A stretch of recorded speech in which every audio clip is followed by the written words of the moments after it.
Kevin Sidebottom, author of The Sales Process Uncovered. And I'm a speaker, author, and trainer, and I go around the country helping sales organizations and leadership teams develop their sales process, make sure their sales teams all using the same process and moving forward with a common voice.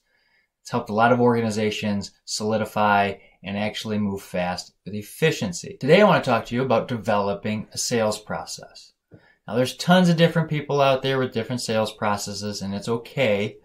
What mine does is answers the 5 buying decisions that the customer has. And I structure the sales process with my clients on how to do that.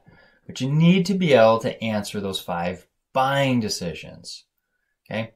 Number 1, the first buying decision is the salesperson, not the product. Typically, I'll see sales organizations focus on the product and not the salespeople. There's a lot of work that goes into making sure that the salesperson is hitting the mark with the customer. You know, we have 3 questions that everybody asks on every interactions. Do I like you? Do I trust you? And how can you help me? And we only get about 7 seconds. It's really fast. It's a natural question that we ask in the back of our minds. You've already asked it about me, okay?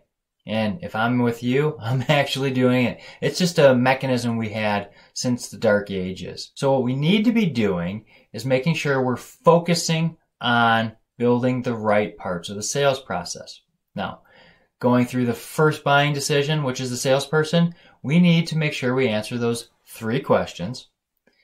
And you do that by making sure you have a plan, rolling out that plan, doing some investigation work on your customer to know who they are.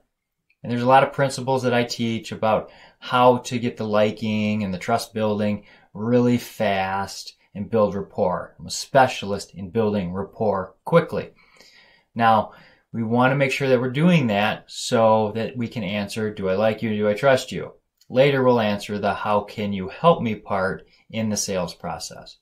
But the salesperson is number 1 when they come to buying. If they don't like you, they're going down the street to the competitor and they're going to use their product and service, which, you know, you've done all the work potentially to help sell it, but because they didn't like you, well, now the competitor just got the sale and it's a lot easier for them. So make sure that we're building that rapport and understanding it. And rapport is not just simply looking around the room, finding something in common and talking about it.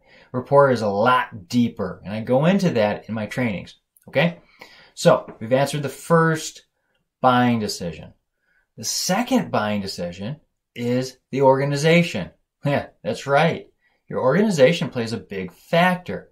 Because if a customer comes in and buys a product or service from the salesperson, well, the salesperson could get hit by a bus tomorrow. Literally. They could be gone.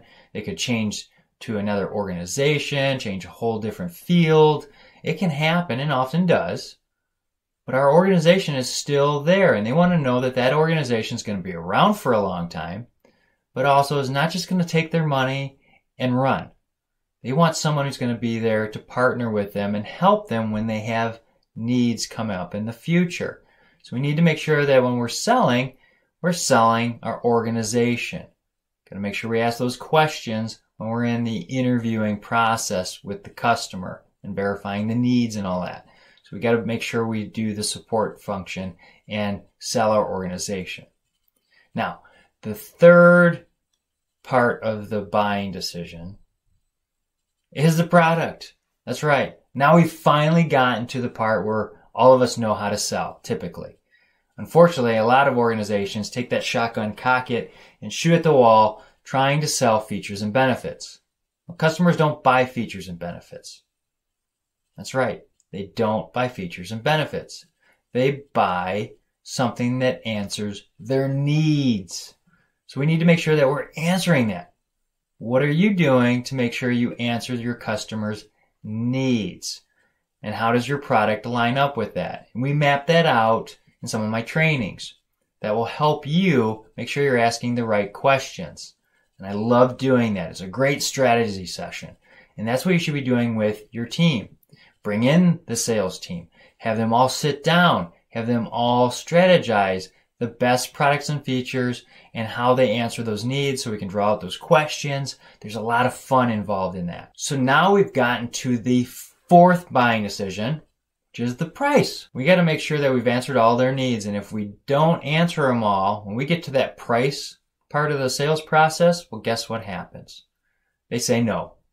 They don't agree with it. They think it's priced too high. They don't see the value because we haven't answered the right needs by structuring our sales process correctly. So we need to make sure that we're hitting the mark when it comes to those needs that I talked about earlier. Now, if we hit those needs and they see the value, well, they're going to enter into that agreement and they're going to move into the fifth buying decision, which is the time to buy.